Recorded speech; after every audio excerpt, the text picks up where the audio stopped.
जय श्री राम प्रेमी भक्तजनों, अगर हमने भगवान की अनन्य शरण ले ली, भगवान के हम अनन्य शरण हो गए, तो फिर हमें किसी भी प्रकार की कोई भी चिंता नहीं सता सकती, कोई भी हमारा कार्य नहीं रुक सकता, कोई भी हमें परेशानी नहीं हो सकती।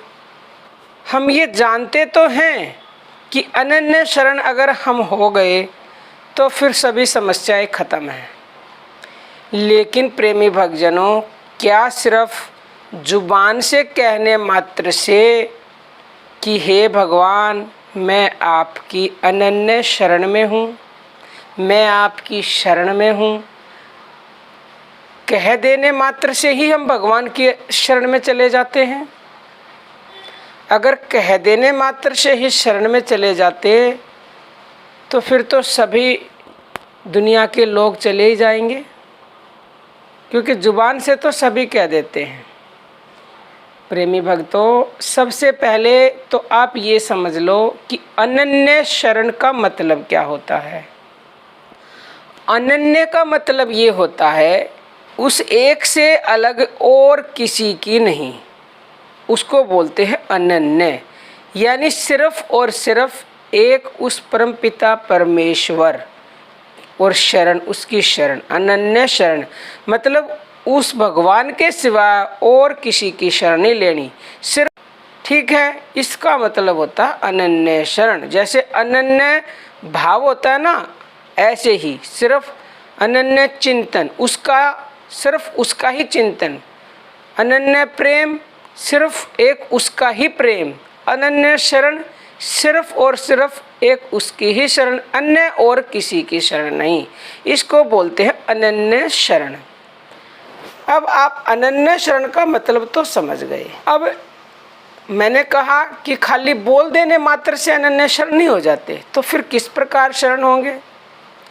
देखो प्रेमी भक्तों, भगवान के गुण और प्रभाव के सहित भगवान के नाम और रूप का अनन्य भाव से निरंतर चिंतन करना। आप भगवान का नाम जप करते हैं, ध्यान भजन करते हैं, तो आपको सबसे पहले ये बात जाननी जरूरी है कि उस परमपिता परमेश्वर में जिसका आप चिंतन करते हैं, भजन ध्यान करते हैं, नाम जप करते हैं, उसमें गुण कितने हैं। गुण जानने के बाद उसका प्रभाव भी जानना जरूरी है कि भगवान में कितना प्रभाव है, भगवान क्या कर सकते हैं। जैसे असंभव को संभव बना सकते हैं नहीं, बनाते हैं, और अनहोनी को होनी कर देते हैं। तो भगवान के प्रभाव को जानना आपके लिए परम आवश्यक है। और इन चीज़ों को जानने के बाद भगवान का नाम क्या है, भगवान का किस नाम को आप जपते हो, और जिस नाम को आप जपते हो उस नाम के रूप का फिर अनन्य भाव आ गया। मतलब सिर्फ और सिर्फ उसी का भाव, उसी, अन्य और किसी का नहीं, सिर्फ एक उसका ही प्रेम से भाव, मतलब भाव से, हृदय से, दिल से, निरंतर मतलब लगातार, बगैर नागा किए, ठीक है, चाहे कुछ भी हो जाए, परंतु एक दिन भी भगवान का चिंतन छूटना नहीं चाहिए। प्रेमी भक्तजनों, इस तरह से अगर तुम चिंतन करोगे भगवान का, तो ये अनन्य शरणागति का एक अंश है। अभी इतना इससे ही अनन्य शरण नहीं हो जाओगे तुम। इसके अलावा भगवान तुम्हें किस भी हाल में रखे, यानी जो आज्ञा भगवान तुम्हें दे, जो भी तुम्हें फल दे, उसमें तुम्हें प्रसन्न रहना है।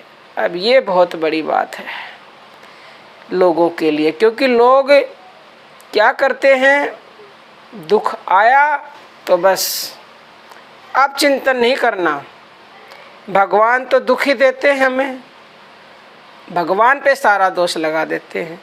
उसने दुख दिया है तो उसमें हमारा लाभ अवश्य होगा, ये बात हम मानते ही नहीं हैं।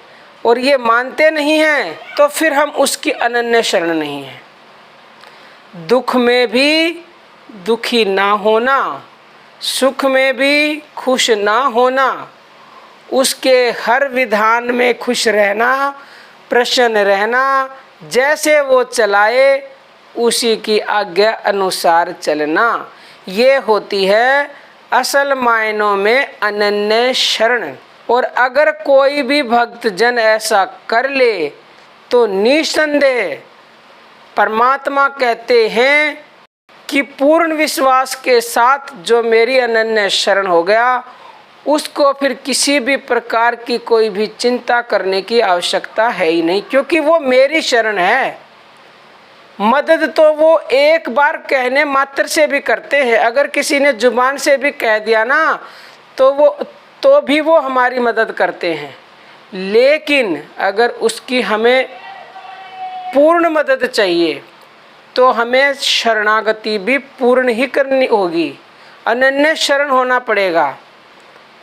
अनन्य शरण हुए बगैर हम ये चाहें कि हमें भगवान के दर्शन हो जाए, हमें सब कुछ मिल जाए, तो ऐसा असंभव है। शुरुआत में यही तो फिर भगवान भक्ति पे चलने वालों के आगे दुख क्यों आते हैं? भाई तुमने जुबान से तो कह दिया मैं तेरी शरण में हूँ प्रभु, अब वो देखेगा कि इसके कोई परेशानी आई, मैंने इसको कोई परेशानी दी, अगर ये उससे परेशान हो गया और थक गया, हार गया और छोड़ दी, तो फिर वो अनन्य शरण कैसे हुआ? अनन्य शरण तो जब हुए हम जब उसने जो भी हमें आज्ञा दी, जो भी विधान किया उसने, उस विधान में हम खुश रहे, तभी तो हम उसकी अनन्य शरण होंगे। लेकिन ऐसा हम करते नहीं हैं और फिर नतीजा क्या होता है? क्योंकि भगवान की शरण के अलावा तुम किसी इंसान की शरण में चले जाओ और वो तुम्हारा सब कुछ कर दे, ऐसा तो असंभव है। शरण जाना है तो केवल एक उसकी जाओ, अनन्य शरण इसी को बोलते हैं।